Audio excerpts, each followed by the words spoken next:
Hai guys, welcome back to Patio. Gue Charles, di sebelah gue ada Felis. Jadi hari ini kita ingin cerita soal sebuah topik yang judulnya itu tekanan khayalan. Nah, judul ini itu terinspirasi dari bukunya Homo Sapiens atau riwayat singkat umat manusia yang ada di buku ini.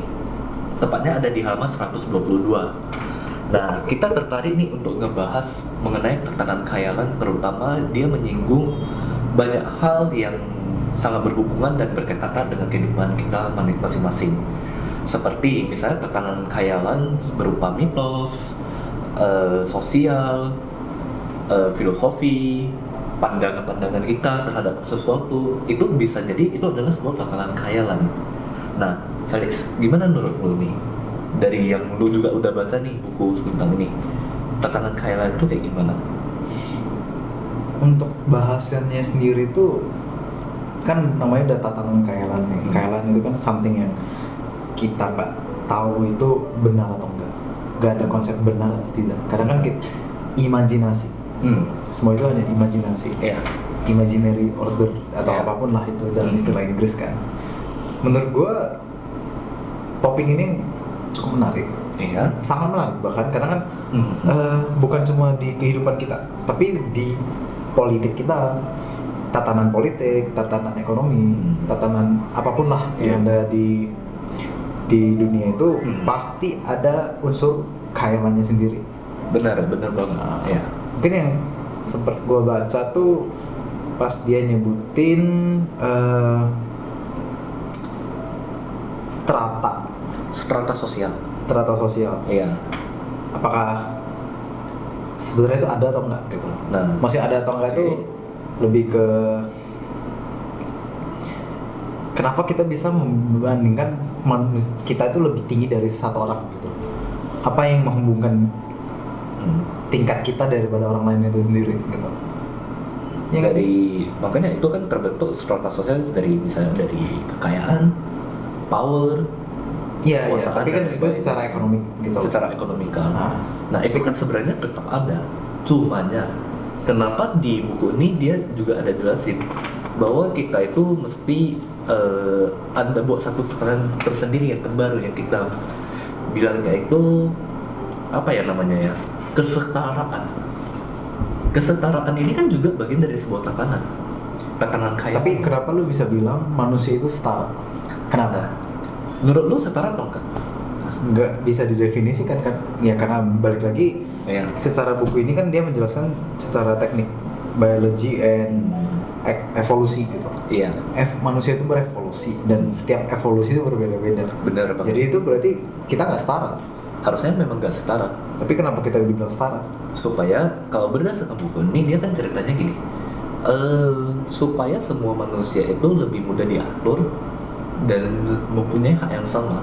Makanya kalau kita pelajari dari buku ini dia ada bilang hak asasi manusia itu juga sebuah tekanan khayalan. Ini cukup menarik loh. Tapi balik lagi, kenapa kesetaraan itu ada? Maksudnya kenapa harus setara gitu? Manusia itu kan berevolusi tidak setara. Pasti mungkin tidak setara. Evolusi gue dan evolusi lu berbeda gitu misalnya. Beda banget. Nah, nggak beda banget sih, maksudnya secara spesies kita sama. Secara spesies sama, tapi secara kita bilang tingkat intelektualitas, maksudnya bukan siapa lebih pintar ya, tapi gimana pola berpikir lebih tepatnya mungkin. Pola berpikir kita udah pasti berbeda. Itu saja udah membedakan kita antara lu sama gua loh gitu. Nah, habis itu secara biologis pasti karena kita udah terjadi penyilangan biologis yang berbeda-beda.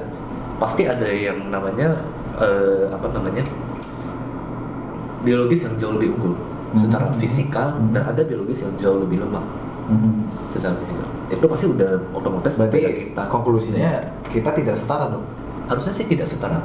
Terus kenapa kita bisa dikatakan semua manusia itu setara?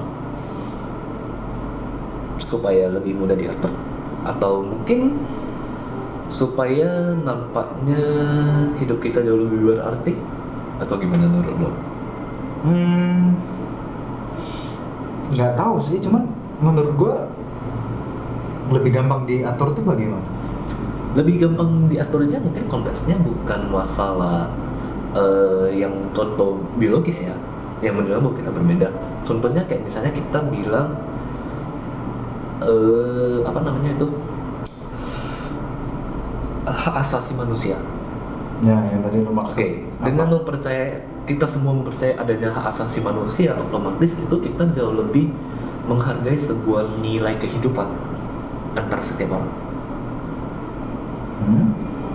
Jadinya secara hukum, secara apapun, kita akan bergerak sesuai dengan hak asasi manusia. Karena ada begitu banyak orang yang mempercayainya dan mengikutinya, otomatis tatanan kita itu jauh lebih mudah diatur. Secara hukum bahwa kita mengikuti yang namanya hak asasi manusia. Mungkin itu yang lebih menjelaskan kalau dengan adanya sebuah tatanan yang kita buat, itu jauh lebih mudah diatur. Menurut lu gimana? Secara bukunya sendiri sih, ya dia ngejelasin mungkin ini secara subjektif ya, tapi gue juga nggak tahu sih.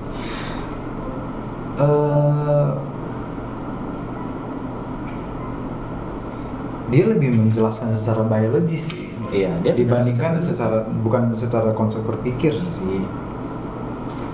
Cuman kenapa kita bisa memunculkan sebuah order atau mungkin tatanan itu sendiri, padahal itu tuh hanya imajiner manusia gitu. Seperti kayak misalnya let's say rules, hukum, laws. Kenapa bisa terbentuk gitu? Padahal laws dan segala macam itu cuman by order yang dimana mereka berimajinasi untuk membuat sebuah peraturan. Iya. Maksudnya kenapa gitu? Kenapa harus ditata gitu loh? Kalau misalnya let the nature flow, kenapa enggak gitu? Terjadi chaos tuh. Contohnya deh, kalau misalnya berarti manusia egois tuh. Memang manusia itu egois. Karena gini, kalau misalnya kita nggak ada sebuah tatanan yang mengatur kita, otomatis lu maunya kayak gini, gua maunya kayak gini. Jadi saat kita mau mengambil sebuah keputusan, kalau kita secara individual gampang, kita egois terhadap diri kita. Tapi di masyarakat sosial, kalau kita nggak ada sebuah tatanan yang kita percayai secara bersama, kita itu akan terjadi chaos. Lu maunya kayak gini, gua maunya kayak gini. Lalu kita ambil keputusan apa? Misalnya kita nggak setuju nih, otomatis kita pasti akan terjadi keributan. Oh, gue nggak setuju nih, gue maunya kayak gini loh. Dulu gue kayak gini loh baru benar. Oke. Berarti itu basically lo menjelaskan politik gedung-gedung parlemen yang membuat hukum. Basically like that dong. Mereka yang membuat argumen dan segala macam, terus mereka menerapkan. Sorry, bukan mereka yang menerapkan, mereka yang mengeluarkan dan mengeluarkan. Nah sekarang let's say di strata tertinggi, apakah peraturan yang sama akan berlaku untuk mereka gitu loh. Misalnya let's say kalau secara buku ini kan dia bilang pada tahun dulu ada raja yang membuat peraturan di mana kalau misalnya si masyarakat let's say menghukum slave, budak, mereka kalau misalnya menghukum budak harus membayar seberapa banyak harga gitu misalnya. Nah apakah itu berlaku untuk si rajanya sendiri? Karena kan si rajanya kalau misalnya let's say dia menghukum si budak-budaknya, apakah si rajanya harus membayar juga? Padahal kan dia yang membuat peraturan, dia menerapkan, apakah terterapkan untuk dia nggak? Atau bisa diterapkan untuk si rajanya sendiri nggak? Nah, makanya kalau berdasarkan argumen lu sendiri, harusnya kalau berdasarkan itu kan nggak berlaku dong. Karena dia yang buat peraturan. Iya, tapi by logic dia juga harusnya ikut kan. Tapi kan dia belum tentu buat. Maksudnya dia belum tentu menjalani sesuai apa yang dia buat dong. Nah, berarti kan kalau kayak gitu balik lagi dong. Ya, nah bener dulu, kan dia memang nggak melakukannya. Makanya kalau sekarang kita udah ada yang namanya sebuah tatanan baru lagi, kesetaraan, bahwa semua orang di mata hukum itu harusnya sama, kan begitu? Iya. Nah, tetapi faktanya adalah banyak orang juga kan yang secara tatanannya kayak gini tapi nggak dijalankan. Ya, itu maksud gue kenapa nggak semuanya berlaku untuk yang di atas juga gitu. Kenapa cuman Sebenarnya secara peraturannya berlaku, tapi adanya yang namanya keberpihakan dan lain sebagainya, hal-hal lainnya untuk menentang sebuah tatanan ini supaya terbebas dari tatanan ini. Apalagi kalau orang-orang yang memiliki power yang lebih, biasanya mereka cenderung lebih bisa melanggar tatanan tersebut. Lalu menurut lu, Lis, sebenarnya kita hidup ini semuanya tatanan khayalan nggak sih? Maksudnya kayak kita hidup sekarang seperti kita, cara berpikir kita dalam hidup, tujuan hidup kita, life goal kita secara sosialnya, bahkan kita secara pribadi manusia kita, apakah itu sebuah tatanan khayalan juga yang sebenarnya dibuat seperti mengatakan bahwa lu hidup itu seharusnya begini loh, lu hidup dari lu lahir sampai lu mati itu kayak gini loh harusnya. Lu ngerasa nggak gitu? Atau justru lu merasa bahwa ini bukan sebuah tatanan khayalan kehidupan ini? Menurut gue munculnya konsep pemikiran seperti itu pada saat mulainya teratas. Mulanya di strata. Menurut gue ya, maksudnya bukan mulai pas ada strata, tapi kesenjangan yang berbeda-beda gitu. Kayak misalnya mungkin pada saat Homo sapiens kan sudah terbagi, kan mereka terbagi menjadi grup. Itu pastinya Netherlands, Sapiens dan segala macam. Nah, di masing-masing itu pasti punya power tersendiri kan. Pasti. Kalau Sapiens kan mereka intelligence. Untuk Netherlands power. Untuk yang lain ya ada power, ada kelebihan tersendiri gitu. Nah, di situ itu kita udah lihat kan siapa yang harusnya ngerul. By power. Punya kekuatan fisik misalnya Netherlands gitu. Tapi secara historical Netherlands lebih mati duluan daripada Homo sapiens ataupun Erectus mau atau Erectus, sekitar segitu lah. Nah pada saat itu menurut gue itu udah muncul sebuah strata. Nah di saat itu juga muncullah sebuah tatanan. Mungkin ya sebuah tatanan di mana kita harus menjalani hidup itu seperti ini gitu. Ya kalau untuk sekarang mungkin kapitalisme mungkin. Saya rasa bukan hanya soal kapitalisme kalau zaman sekarang. Tapi lebih luas daripada itu. Seperti apa? Kita ambil contoh deh, kita udah, menurut gua ya, kita hidup saat ini semua bagian dari tatanan. Karena gini, kita udah dikasih tahu bahwa kalau lu hidup itu lu habis dilahirkan, habis itu mesti kayak gini loh. Lu mesti masuk ke playgroup. The order ya, lu mesti masuk playgroup, lu mesti masuk ke TK, SD, SMP, SMA. Baru SMA lu lebih dikasih kebebasan karena anggap udah dewasa. Lu bisa pilih antara lu mau kuliah atau lu mau kerja. Habis lah kita step kerjanya kita hilangin dulu. Kuliah, habis itu kerja, habis itu berumah tangga, lu punya anak, lu cari duit, biayain anak-anak lu, entah sampai sekian waktu, habis itu pensiun, meninggal. Dan anak-anak lu akan mengulangi pattern yang sama kembali.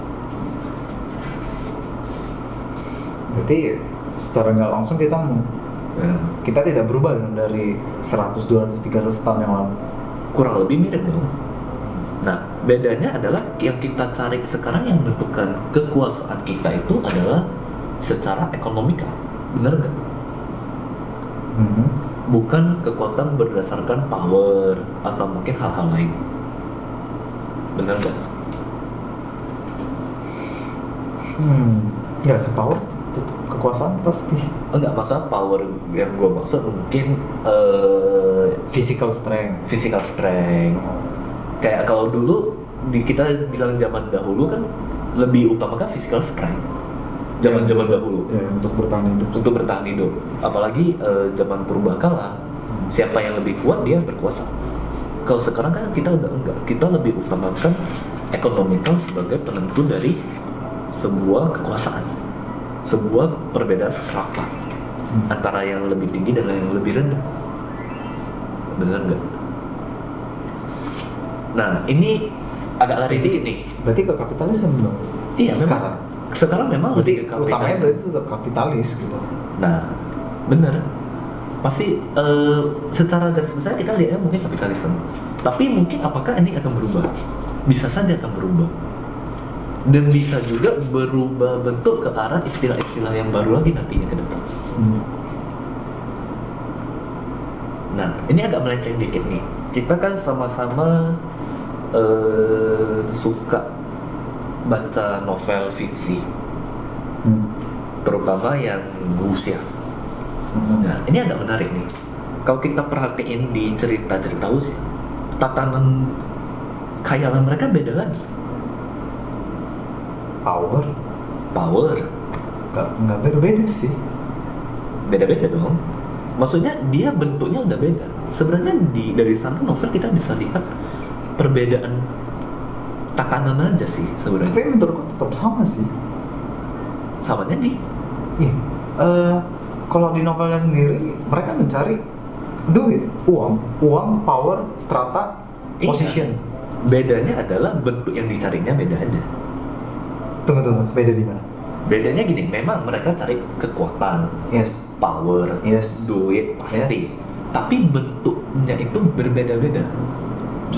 Kalau di usia, kalau kita pelajari, mereka lebih ke apa ya menurut gue ya? Seperti yang kuat memangsa yang lemah. Dan di dunia asli in real life juga seperti itu. Iya, tapi kan nggak gitu parah sih menurut gue. Kita yang tidak tahu, bukan nggak gitu parah. Kita yang nggak tahu. Karena Mungkin ya. karena kalau misalnya kita baca secara novel ya, kita melihat dari sudut pandang si main character. Iya. Dengan kalau di sini kita kalau misalnya kita lihat, kita tuh bukan main character yang punya power seperti itu. Kita hanya side story dari si novel itu sendiri. Iya, benar. Oke. Nah, menurut gua ada, tapi kita nggak tahu aja. Mungkin bentuknya yang berbeda aja. Iya, mungkin bentuknya bukan secara fisik. Iya. I mean fisik itu bukan secara Pertarungan atau mungkin berantem atau apapun, tapi mungkin secara political. Iya, Yeah. politik. Politik. Nah, politics and then Money. no. Politics and then rules. Oke. Ya, kita let's say seperti kita ambil contoh dari Donald Trump pas kemarin bikin tax rules untuk cutting tax kalau nggak salah, aku lupa. Untuk itu tuh spesialis untuk orang-orang kaya gitu misalnya. Nah, itu kan jadi polemik juga kan, dimana dia punya power, dia yang menjadi main character untuk gue di novel dia sendiri misalnya. Nah, dia yang punya power, dia yang menguntungkan diri sendiri gitu loh. Nah, jadi kan pada dasarnya sama tatanan berarti khayalan juga. iya, pada dasarnya tuh yang di novel dan di dunia asli itu sebenarnya pasti punya kemiripan. Nah, ya mungkin kalau yang di dunia asli kita nggak tahu, karena kan nggak sepenuhnya kita melihat kiri kanan secara jelas. Iya, benar-benar. Kita hanya menjalani dunia yang kita saat ini. Nah, dan pandangan Dari kita. perspektif kita. Nah, dari perspektif kita. Dan yang kadang perspektif kita juga udah tertata seperti itu. Atau sengaja ditata oleh penata. Nah, ini beda masuk lagi nih. Ini cukup menarik nih. Ini udah masuk ke cukup dalam nih. Iya. Karena kan kalau konsep seperti itu kita udah ngerti lah. Iya. Yang lo maksud apa? Nah, kalau menurut lu gimana? Ini balik bola nih. Wah, balik bola kan? Iya dong, harus dioper dong. Kalau lu yang cetak gol, gue senang aja. Tapi kalau lu yang blunder ya, gue no comment. Masalahnya ini kalau gua salah ngomong, gua yang gol ini. Bukan lu yang gol, lu yang kena foul. Iya. Ya tuh. Kalau menurut lu gimana tuh punya tatanan yang lain tuh? Ya kalau oke lah, gua passingin umpan yang lebih bagus. Kalau menurut gua, semua yang kita alami, mau itu dari politik, agama, kehidupan sehari-hari, itu kan pasti semua tertata secara khayalan kita. Benar. Kita yang menganggap itu real, Iya. kita yang melihat itu real, kita yang mengalaminya seperti real. Iya. Gitu. Kita mempercayainya bahwa itu real. Iya, kita mempercayainya bahwa itu real. Seperti yang lo bilang pertama, mitos, mitologi. Iya. Itu real untuk orang-orang yang percaya. ya. Nah, nih gue kasih umpan deh ya.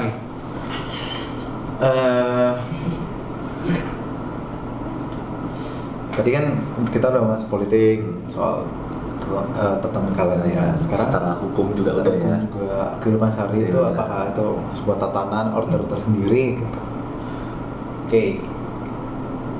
Seperti misalnya nih mitos gitu loh. Myths. Let's say Greek god Zeus, maybe Norse mythology, Thor, terus Loki and stuff gitu, yang lain-lain. Loki and stuff. Iya, Loki dan lain-lain Iya. lah gitu, Odin dan lain-lain gitu. Lah, itu kan mitologi. Bener. Mereka real nggak? Kita nggak tahu. Nah, Dan itu juga bisa juga itu adalah bagian dari sebuah tatanan yang diciptakan oleh orang-orang yang dianggap powerful pada zaman dulu, habis itu di order ke bawah. Karena semakin banyak orang yang mengikuti order tersebut dan itu udah turun temurun, maka akan dipercayai. Seperti kalau kita ingat pada zaman dahulu kala, kita ceritanya mitologi Yunani ya nih ya. Orang-orang itu seperti mempercayai misalnya Athena sebagai dewi apa, kalau nggak salah dewi kesuburan ya. kata gue nggak tahu. Gue lupa ya. Maksudnya anggap dia dewi itu dewi kesuburan. Jadi orang-orang wanita pada saat itu akan berdoa kepada dia untuk meminta sebuah kesuburan. Masa minta hal-hal yang berbau hal yang diinginkan. Atau misalnya God of War, siapa gue lupa, Ares atau apalah gue lupa itu. Ares ya. Ya. Nah, saat berperang mereka berdoa ke si Ares, dewa Ares. Karena dipercaya dari dulu bahwa adanya dewa yang bergerak di bidang itu. Oke. Ini gue ada pertanyaan lanjutan nih. Ya. Terus sekarang dewa-dewa tersebut masih hidup nggak? Maksudnya masih hidup tuh masih ada yang mempercayai atau enggak? Nah, makanya Itu sekarang kan semua dari mitos. Tapi bisa dari mitos terus disembah. Let's say disembah lah. disembah, Dipuja-puja gitu. dianggap sebagai Real. Dianggap sebagai real. Iya. Setelah itu kenapa sekarang mati, hilang? Bukan gua bilang nggak ada ya, tapi kenapa itu menjadi sebuah mitos dan menjadi sebuah Namanya berubah jadi sebuah mitologi. iya. Tapi dulu mungkin religion nggak sih? Iya. Dulu gue anggap itu malah jadi religion bagi orang-orang Yunani. Berarti ini gua ambil contoh nih, misalnya Iya. in the next 100, 200, 500 years ke depan, Iya. apakah mungkin akan muncul sebuah agama baru, tatanan kairan baru? Bisa saja. Kenapa bisa muncul gitu? Karena kan untuk kita bilang sekarang deh, agama di dunia itu udah sangat banyak kan? Ratusan. Ya, tentu. Dan kenapa bisa muncul yang baru lagi? Bisa muncul yang baru karena adanya orang-orang merasa bahwa order seperti begini sepertinya jauh lebih tepat. Jadi saat orang-orang mempercayai order seperti ini lebih tepat juga, maka akan berkumpul bersama order-order tersebut, sehingga menjadikan sebuah agama tersendiri lagi. Berarti cult dong? Iya, cool. Makanya gue lebih anggap mungkin ini lebih ke sekte nggak sih menurut gue? No comment. Nah, No comment. atau partai, Ya, kalau partai politik, atau klan. klan ya mungkin. Lupa ya. Klan itu apa bahasa Indonesia? Klan, ya partai. Keluar Sekte? Keluarga sih kayaknya. Nggak tahu sih. Nggak tahu ya, Kurang tahu. kita anggapnya kalian aja deh biar lebih mudah. Nah menurut gua kayak gini loh, misalnya kita sama-sama mempercayai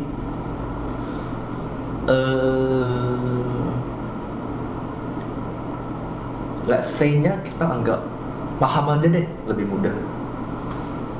Paham, misalnya paham A disebarin nih, gua itu cara berpikirnya itu gini loh.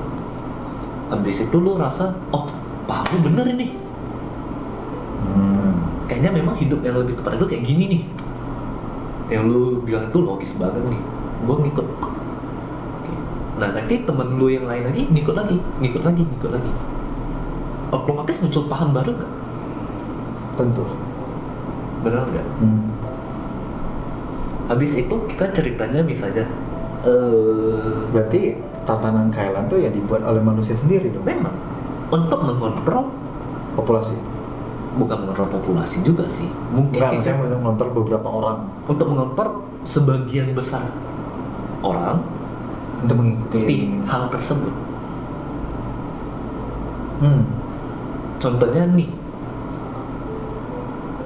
kalau kita anggapnya semuanya sama, kenapa sih lu gak bisa mempercayai bahwa kita ambil contoh tadi dewa-dewa Yunani itu adalah Real atau enggak? sebagai sebuah kepercayaan seperti orang-orang Yunani pada zaman tempo dulu? Karena memang itu nggak ada, dan kita tahu itu hanya cerita. Oke, Karena ya tidak di-proven benar. tidak di-proven benar. Tapi kalau lu sekarang mempercayainya sebagai sebuah kebenaran, Oh, bisa jadi ya, gue percaya. Maksudnya bisa jadi ya, gue masih menganggap itu sebuah real. Bukan, masih menganggap itu real. itu real. Berarti sebuah tekanan enggak?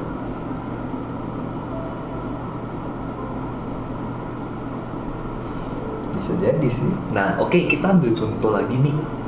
Zaman dulu deh, kita ngomongnya Indonesia aja deh, lebih mudah. Zaman dulu itu setiap panen, Yes. orang-orang akan mengadakan upacara untuk pemujaan, upacara sesembahan terhadap entah dewa apa, entah dewi apa, supaya tahun depannya tanah mereka tetap disuburin lagi, supaya mereka tetap bisa memanen. Itu sebuah kepercayaan, mitos, tatanan, atau kayak gimana? Atau itu justru sebuah tatanan yang sengaja dibuat supaya orang-orang mengikutinya seperti begitu, atau justru itu sebenarnya hanya untuk happy-happy? Mungkin lebih ini, bukan untuk happy. Tapi ada orang, mungkin satu atau dua atau beberapa grup yang membuat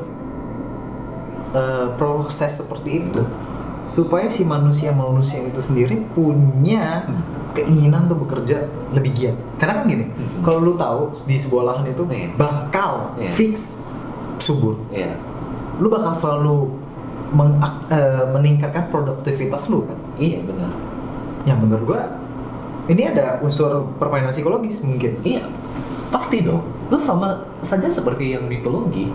Misalnya lu dewa perang, lu mau perang dengan lu udah sembah dewa perangnya, Di blessing dewa perang. dia kan udah di blessing, lu perang menang, lu happy, lu anggap wah bener ini. Kan sama. Padahal kalau lucunya ironinya atau mungkin lucunya lagi, misalnya dua batalion yang sama Sembah satu dewa menyembah si dewa, misalnya dewa Ares, terus dua-duanya saling perang. Iya, satu kalah dia anggap wah ada yang salah nih. Berarti konsep seperti itu sulit dibenarkan dong. Sama juga seperti sekarang, bukan begitu? Emang seperti sekarang gimana? Kan sama, seperti anggap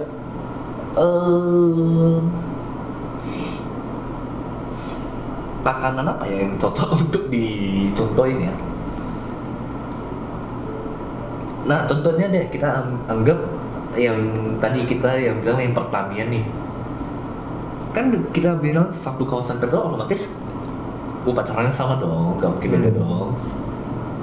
Nah rupanya ada satu orang yang panennya bagus, satu lagi panennya jelek, lalu apa yang disalahin? Yang Dewanya. ya mungkin. Kalau orang dulu mungkin pikirnya Ya orang dulu. Kalau Iya. yang sekarang pasti tanahnya. tanahnya yang disalahin. Oke. Tapi ironinya kalau sekarang kita lihat takanan kita saat ini lakuin hal yang sama. Siapa yang bisa? Ya bukan contohnya yang kayak gitu, tapi takanan-takanan lain. Seperti apa? Seperti misalnya kita anggap deh yang supaya gua gak diserang.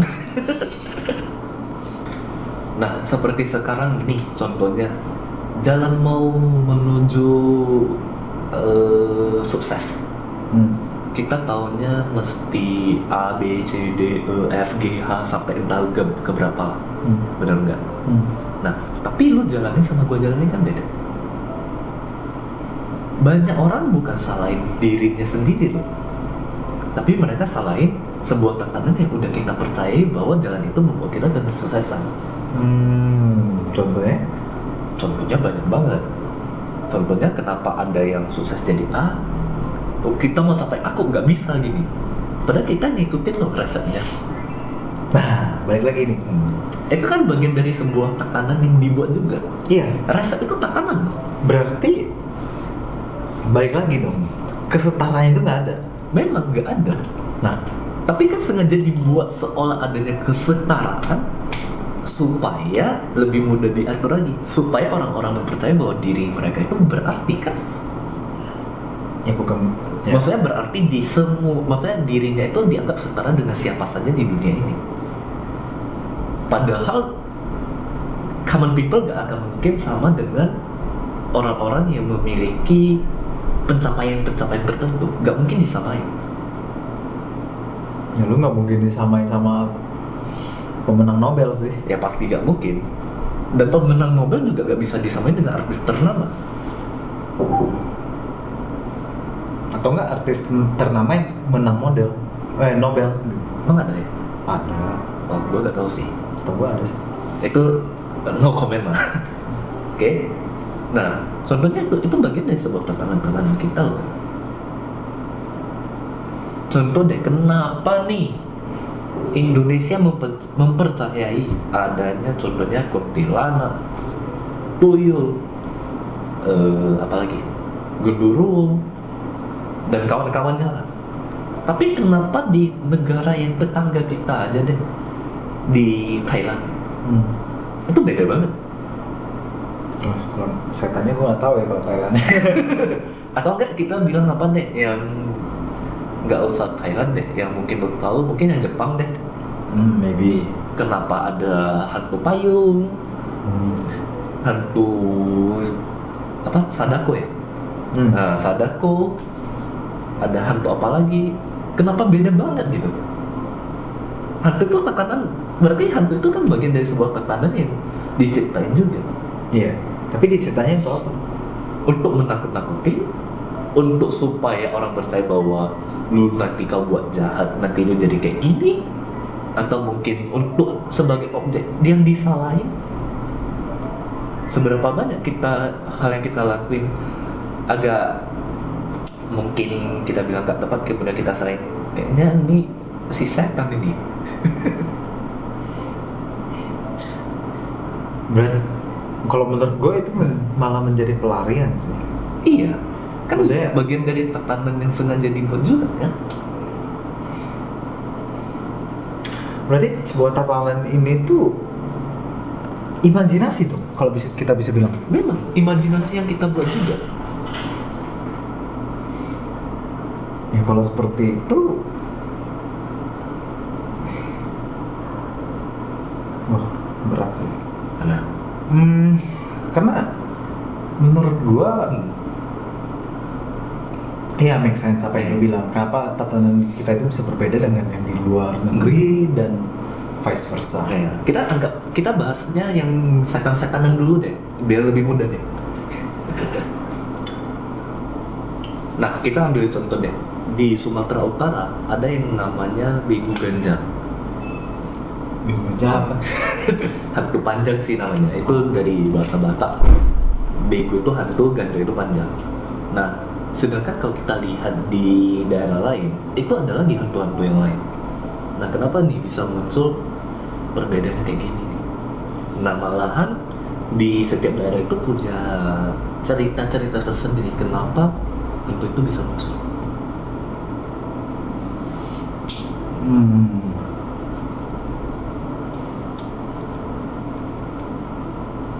Gue nggak pernah denger sih. Nah, maksudnya gini lah, anggap jangan diganjang atau apa. Kita anggap kalau lu tahu itu jenis hantu di satu daerah sama daerah lain bisa aja beda dong. Ya, tentu. Apalagi di Indonesia yang punya Banyak mitos dan lain sebagainya. Nah, kenapa sih bisa muncul sampai segitu? Bukannya itu sebuah tatanan yang dibuat oleh masyarakat pada saat itu di tempo dulu mengenai cerita-cerita supaya tujuannya untuk mengatur masyarakat loh, supaya menakut-nakutin supaya kayak oh lu kalau yang gini nanti lu bisa jadi hantu nih loh gitu. Berarti sebenarnya imajiner banget. Berarti kalau kayak gitu, kan aku mau nanya nih, kayak misalnya hantu zaman dulu nih. Hantu zaman dulu ya. Iya kan? Kenapa gak ada hantu binatang gitu misalnya? Hantu binatang ada sih, hantu binatang di Jepang ada. Kenapa di Indonesia? Di Indonesia nggak pernah denger sih. Tapi kalau Indonesia, gua rasa bukan hantu namanya. Jadinya siluman. Nah, oke. Ada siluman harimau dan kawan-kawannya. Gajah gitu ada gitu. Siluman gajah nggak pernah denger sih. Semut? Iya ya, semut gua enggak. Nah, kan? Kenapa binatangnya gede ya semua? Nah, Ular.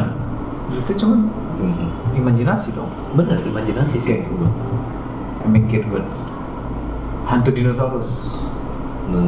Hantu dinosaurus nggak pernah ada sih. Kenapa? Makhluk hidup bukan? Kalau itu Siapa makhluk hidup? ya Konsep roh, konsep jiwa, konsep soul gitu iya. kan? Harusnya binatang juga ada soul, habis dia meninggal harusnya dia juga bisa jadi hantu. Iya nggak sih? Iya dong. Harusnya ya. Iya. Tapi kok nggak ada ya. Ayam yang kita makan terus? Iya, harusnya bergentayangan. Iya. Sapi, kambing. Kenapa nggak ada ya? Kenapa harus manusia baru ada ya? Iya, kenapa? Oke. Lebih menariknya lagi nih. Manusia yang dari dulu sampai sekarang kan pasti udah berjuta-juta manusia yang mati dan semua hidup. Iya. Kenapa nggak pernah penuh? Kenapa tuh kita ngeliat Hantunya nggak pernah penuh. Iya. Nah, ya, ini cukup menarik sih. Nah, kalau itu ada konsep yang ngebantah lagi. Apa? Konsep tatanan yang membantah lagi. Apa? Adanya dibilang bahwa mereka itu Gentayangan. bukan gentayangan. Kalau gentayangan berarti penuh dong. Iya sih. Maksudnya Binatang juga gentayangan kalau dibunuh. iya, maksudnya ada konsep yang namanya ke surga atau ke neraka. Baru muncul lagi. Kan mereka percaya akhir kehidupan itu surga dan neraka kan. Tapi kenapa ada konsep hantu ya? Kan hantu bukan di neraka. Dibunuh. Setan itu bukan di neraka. Gentayangan lagi bukan di neraka. Gue nggak tahu. Ambigu loh nih. Nggak, maksudnya kan. Oke lah. Oke, kalau misalnya lu bilang ada konsep surga dan neraka, hewan masuk ke mana? Nah, ini perlu dipertanyakan ini. Kalau kerap jadi sumukong. Jadi apa? Sunggokong. Tapi ya ini kenapa gitu loh kan? Secara pemikiran kan harusnya secara logika Harusnya semua makhluk hidup kalau mati misalnya dibilang dari setan, ini kan jadi setan gitu misalnya. harusnya ada soulnya ya. Kalau misalnya di luar mungkin dibilang unfinished business gitu loh. Ada something yang secara duniawi masih belum terselesaikan gitu. Itu tatanan bukan? Pasti tatanan. Karena kan kita lagi ngomongin tatanan kan. Iya. Nah, tapi sekarang pertanyaan gua, binatang dibunuh, di slaughter, Otomatis menderita. Otomatis. Harusnya kan gentayangan. Karena banyak bisnis yang dia belum selesai. Tapi kenapa nggak ada setan sapi? Gak ada setan ayam? Iya. Pertanyaan gua gitu, kenapa nggak ada? Nah, Mungkin kata orang yang bisa lihat sih, mungkin ada kali ya. Gue juga nggak tahu, gue nggak pernah nanya. ironinya nanti mungkin 6 bulan ke depan atau 1 tahun ke depan tiba-tiba muncul film mengenai setan-setan hewan, setan ayam, setan kucing, setan sapi, Setan dinosaurus. setan kambing. Berarti konsep seperti ini tuh dibuat buat apa gitu loh? Buat Kenapa? lebih ke mengatur nggak sih? Lebih ke supaya lebih untuk mengatur manusia supaya ditakut-takutin supaya kalau lu lakuin kejahatan nanti hasilnya kayak gini, nanti lu bisa gentayangan lo. Padahal ayam harusnya lebih gentayangan sih daripada manusia. Ayam satu hari dibunuh berapa juta ekor? Iya. Kenapa gitu loh? Itu pertanyaan gue. Kenapa cuma manusia? Why just human? Padahal secara scientific dan biology, Kalau mau percaya konsep roh, bukan. Secara biologi dan itu kita punya struktur yang sama dengan hewan. pasti. Kita dibangun dengan hampir sama. Iya. Kita punya tangan, Iya. usus, pencernaan semua hampir sama dengan Iya. kera aja. Benar. Makanya mungkin Charles Darwin bisa menjelaskan teori evolusi dari situ. Iya. Tapi menurut gua, nah kenapa? Padahal kita sama.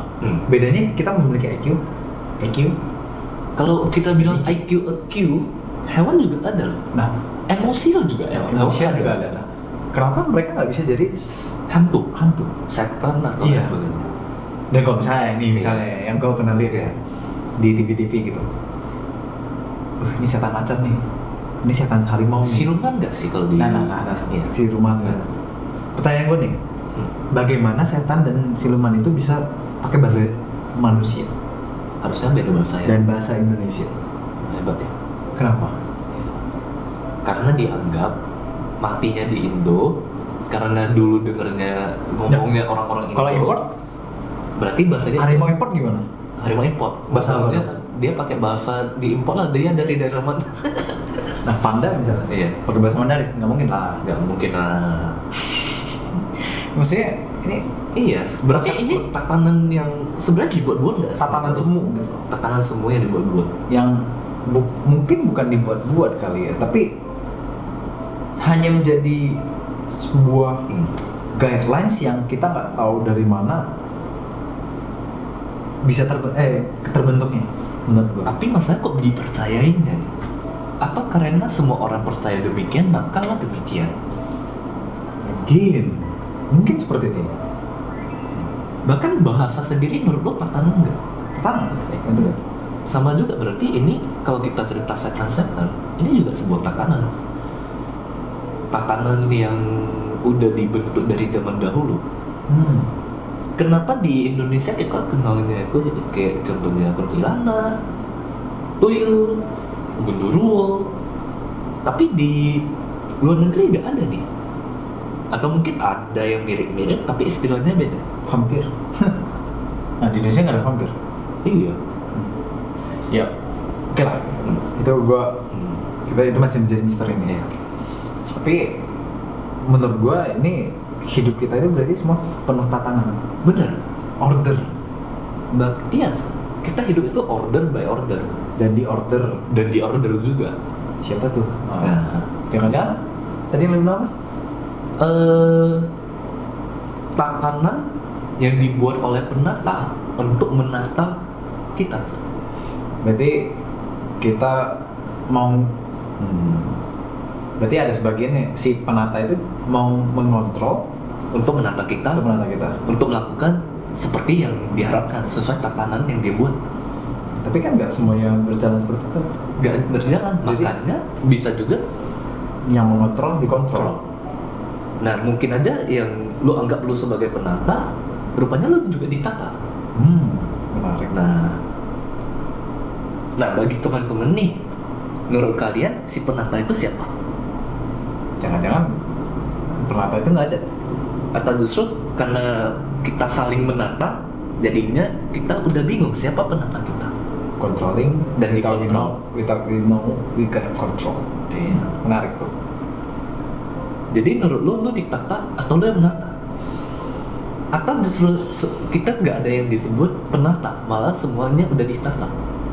Sama penata-penata yang mungkin udah 200, 300, 400 atau Tahun mungkin yang ribuan tahun yang lalu. Menarik. Kalau menurut gue kita ditata oleh waktu. Atau ditata oleh kondisi yang dibuat-buat? Di kondisi yang dibuat oleh waktu. Apa konspirasi? Jangan-jangan. Ini kalau misalnya kita bahas ini terlalu panjang sih. Iya. So, Maybe kita tunggu ke pembahasan berikutnya kan? mungkin boleh kita nanti Tatanan bahas khayalan di yang berikutnya. video berikutnya untuk tatanan Kalau khayalan misalnya versi tatanan- kedua. Ini sekarang menurut gua sama Charles mungkin pembahasan seperti ini tuh sangat menarik karena kan kita tuh nggak tahu apapun tapi kita mengikuti yang sudah ada. Kenapa gitu loh?